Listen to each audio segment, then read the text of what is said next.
നായകന്റെ വേഷമണിഞ്ഞ പ്രതിനായകനാണത്രേ ജഗദീഷ്. ഹേമ കമ്മിറ്റി റിപ്പോർട്ടുമായി ബന്ധപ്പെട്ട് പുറത്തുവരുന്ന വിവാദങ്ങളിൽ ആടിയുലഞ്ഞുകൊണ്ടിരിക്കുന്ന മലയാള സിനിമയെയും താരസംഘടനയായ അമ്മയെയും പ്രതിരോധത്തിലാക്കിക്കൊണ്ട് ആദ്യം രംഗത്തെത്തിയത് അമ്മയിൽ തന്നെ അംഗമായ ജഗദീഷായിരുന്നു. അമ്മ സംഘടന ഔദ്യോഗികമായി കൊച്ചിയിൽ വാർത്താസമ്മേളനം കൂടി പിരിഞ്ഞതിന് തൊട്ടു പിന്നാലെ തിരുവനന്തപുരത്ത് മാധ്യമങ്ങളെ വിളിച്ചുകൂട്ടി തൻ്റെ അഭിപ്രായം തുറന്നു പറഞ്ഞ ജഗദീഷിന് വലിയ സ്വീകാര്യതയാണ് സാമൂഹിക മാധ്യമങ്ങളിൽ ലഭിച്ചത്. വിഷയത്തിൽ സംഘടന സ്വീകരിച്ച നിലപാടുകളെയൊക്കെ തള്ളിപ്പറഞ്ഞ ജഗദീഷ് വലിയ രീതിയിൽ ആഘോഷിക്കപ്പെട്ടു. എന്നാൽ ജഗദീഷ് എന്ന നടൻ കലക്കവെള്ളത്തിൽ മീൻ പിടിക്കാൻ ഇറങ്ങിയ ഒരു സൂത്രധാരനാണെന്ന് സമർത്ഥിക്കുന്ന ഒരു സാമൂഹിക മാധ്യമ പോസ്റ്റാണ് ഇപ്പോൾ ചർച്ചയാകുന്നത്. പത്മിനി ധനേഷ് കെ എന്ന വ്യക്തി അദ്ദേഹത്തിൻ്റെ സാമൂഹിക മാധ്യമ പ്രൊഫൈലിൽ പങ്കുവെച്ച ആ പോസ്റ്റിലെ പ്രസക്ത ഭാഗങ്ങൾ ഒന്ന് നോക്കാം. സേതുരാമയ്യർ CBIയിൽ ജഗദീഷിൻ്റെ റോൾ കണ്ടിട്ടില്ലേ? ഒരു കൊലപാതകം ചെയ്യുന്നു, മറച്ചു വെക്കുന്നു, ജനങ്ങളെ സംഘടിപ്പിച്ച് സമരം നടത്തുന്നു, CBIക്ക് വേണ്ടി ഗവൺമെൻറ്റിൽ സമ്മർദ്ദം നടത്തുന്നു, സ്വയം കേസ് വഴിതെറ്റിക്കുന്നു, പക്ഷേ അനാവശ്യമായി പറഞ്ഞ ഒരു നുണ അയാളെ കൊടുക്കുന്നു. ശുഭം. സേതുരാമയ്യർ CBI എന്ന മമ്മൂട്ടി ചിത്രത്തിലെ കഥാസാരം ആമുഖമായി രേഖപ്പെടുത്തിക്കൊണ്ടാണ് അദ്ദേഹത്തിൻ്റെ ഫേസ്ബുക്ക് പോസ്റ്റ് തുടങ്ങുന്നത്. പിന്നീടാണ് ഈ വിഷയത്തിൽ ജഗദീഷിനുള്ള പ്രത്യേക താല്പര്യം അദ്ദേഹം നിരീക്ഷിക്കുന്നത്. അമ്മയിലെ പ്രശ്നങ്ങൾക്കിടയിലും യഥാർത്ഥ നായകൻ ഇദ്ദേഹമാണെന്ന് പറയാതെ വയ്യ.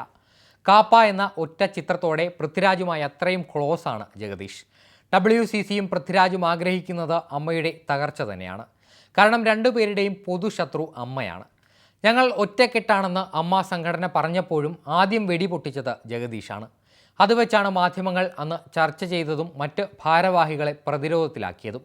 പിന്നെ നടന്നതൊക്കെ നമ്മൾ കണ്ടതാണ്. ബാബുരാജ് അടുത്ത ജനറൽ സെക്രട്ടറി ആകുമെന്ന് ഊഹം വന്നപ്പോൾ പിറ്റേന്ന് അയാളും കുടുങ്ങുന്നു. പിന്നെ ആര്? ജഗദീഷ്. ആ പേര് വരേണ്ടത് ചിലരുടെ ആഗ്രഹമാണ്, തീരുമാനമാണ്. സിനിമയിൽ ഇപ്പോഴുള്ളവരെ സ്വാധീനിക്കുകയും വേണം, ഇടഞ്ഞു നിൽക്കുന്നവരുടെ കോടാലിയുമാകണം. അങ്ങനെ ഒരാൾ നോക്കിയിട്ട് ജഗദീഷേ അതിലുള്ളൂ. സിനിമയിലെ തന്നെ മറ്റ് സുപ്രധാന അംഗങ്ങളോട് ജഗദീഷിന് അല്പം വിരോധം തോന്നി തുടങ്ങിയത് പത്തനാപുരം ഇലക്ഷനോടെയാണ്. ഗണേശനും ജഗദീഷും തമ്മിൽ ആദ്യം ഉടക്കിയതും ഇതേ ഇലക്ഷനോടെയാണ്. ഒരുമിച്ച് ജോലി ചെയ്യുന്ന മമ്മൂട്ടിയും മോഹൻലാലും മുകേഷും ഗണേശന് വേണ്ടിയും ഇന്നസെൻറ്റിന് വേണ്ടിയും ഇലക്ഷൻ പ്രചാരണത്തിന് ഇറങ്ങിയപ്പോൾ ജഗദീഷിനെ അവർ മനഃപൂർവ്വം ഒഴിവാക്കി. തനിക്ക് വേണ്ടി അവർ വരാത്തതിൽ അന്ന് അദ്ദേഹം സങ്കടം കൊണ്ട് പൊട്ടിക്കരഞ്ഞതാണ്.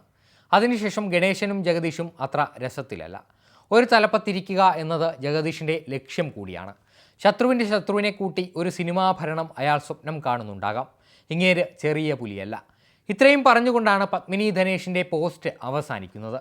ഒന്ന് ഇരുത്തി ചിന്തിച്ചാൽ അദ്ദേഹം പറഞ്ഞ കാര്യങ്ങളിൽ കുറേയേറെ യാഥാർത്ഥ്യങ്ങളുണ്ട് എന്ന് ബോധ്യപ്പെടും.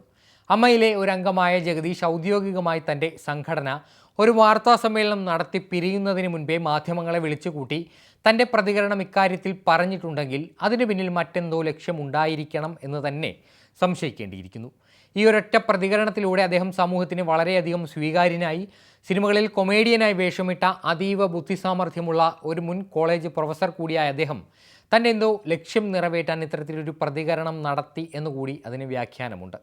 എന്തായാലും നിലവിൽ ഭരണസമിതിയിലെ അംഗങ്ങളെല്ലാം രാജിവെച്ച ഒരു നാഥനില്ലാ കളരിയായി മാറിക്കഴിഞ്ഞ അമ്മ എന്ന സംഘടനയിൽ തീർച്ചയായും അതിൻ്റെ നേതൃസ്ഥാനത്തേക്ക് കടന്നു വരാൻ ഏറ്റവും അധികം സാധ്യതയുള്ള ഒരാൾ ജഗദീഷ് തന്നെയാണ്.